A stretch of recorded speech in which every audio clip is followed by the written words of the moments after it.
इस रमजान इजराइल से आने वाली इन 16 खजूरों का बॉयकॉट जरूर करें। उससे पहले हम थोड़े फैक्ट्स देख लेते हैं जिससे आपको अंदाजा होगा कि इजराइल इन खजूरों को बेचकर कितना पैसा कमा रहा है और उन्हीं पैसों को हमारे फिलिस्तीनी भाई बहनों पर इस्तेमाल करके उन्हें शहीद कर रहा है। खजूर इजराइल की सबसे ज्यादा मुनाफा देने वाली फसल है। 2021 में इसने किसी भी दूसरी ताजा पैदावार के मुकाबले 2.5 गुना ज्यादा रेवेन्यू कमाया। इजराइल दुनिया का तीसरा सबसे बड़ा खजूरों का एक्सपोर्टर है जिसने 2023 में $273 मिलियन की खजूरें बेची। दुनिया की 75% मेडजूल खजूरें यानी हर 4 में से 3 इजराइल में पैदा होती हैं। इनमें से 60% नाजायज कब्जे की हुई जमीन पर उगाई जाती हैं। ये उनकी सबसे ज्यादा मुनाफा देने वाली फसल है। एक्सपोर्ट वैल्यू और प्रॉफिट मार्जिन 33% दोनों में। यूके इजरायली खजूरों के लिए दूसरी सबसे बड़ी मार्केट है जहां 2023 में $24 मिलियन 4000 टन का माल बेचा गया। यूके किसी भी और मुल्क के मुकाबले इजराइल से 3 गुना ज्यादा खजूरें इंपोर्ट करता है। यूके में खरीदी गई हर 3 में से 1 खजूर इजराइल की होती है। 2023। अब लेबल देखना काफी नहीं है। इजराइल को चोरी की हुई जमीन पर उगाई गई खजूरों पर प्रोड्यूस ऑफ पैलेस्टाइन यानी फिलिस्तीन की पैदावार का लेबल लगाते हुए पकड़ा गया है। ये खास तौर पर रमजान में मुसलमानों को टारगेट करने के लिए किया जाता है जब मेडजूल खजूरों की सेल्स 57% बढ़ जाती हैं। अब देखते हैं ऐसे ब्रांड्स जिनका बॉयकॉट करना हमारी जिम्मेदारी है। पहला जॉर्डन रिवर, दूसरा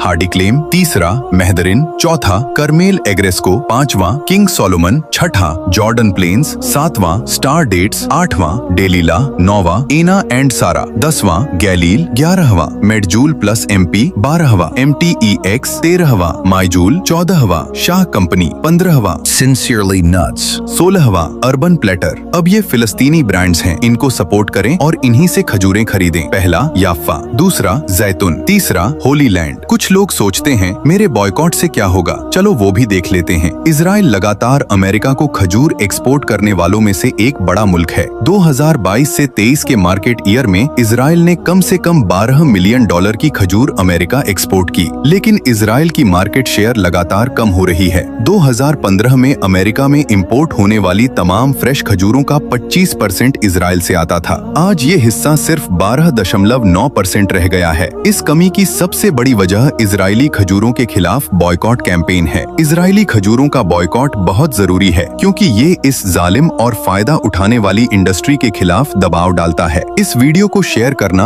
अब हमारी जिम्मेदारी है ताकि अनजाने में हमारा पैसा हमारे ही भाई बहनों के खून का जरिया न बने। कमेंट में जरूर बताएं कि कौन कौन इन खूनी खजूरों से बचने का वादा करता है। इस्लामिक कंटेंट देखने के लिए हमारे चैनल को जरूर सब्सक्राइब करें। जज़ाकल्लाह।